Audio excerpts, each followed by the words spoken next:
আজকে আমি দেখাবো কিভাবে প্রফেশনালভাবে পেজ ওপেন করা যায়। প্রথমে আমরা আমাদের প্রোফাইলে যাব।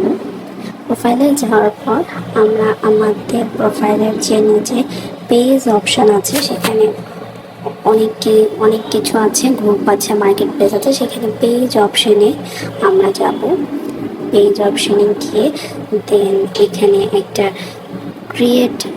ক্রিয়েট করার ইন্টারফেস চলে আসবে। দেন আমরা এখানে ক্রিয়েট অপশানে ক্লিক করব। ক্রিয়েট ইউর পেজ লেখা আছে। দেন আমরা গেট স্টার্টে যাব। গেট স্টার্টে যাওয়ার পর page name, what's the name of your page. তো আমি আমার পেজ নেম দেব নাসরিন আক্তার, যেখানে আমি আমার ডেইলি ব্লগ শেয়ার করব। আপনারা আপনাদের পছন্দের মতো পেজ নেম দিতে পারেন। দেন আমি নেক্সট চলে যাব। তারপর লেখা what category best describe Nasrin Akhtar. তো আমি কী টাইপের ক্যাটাগরি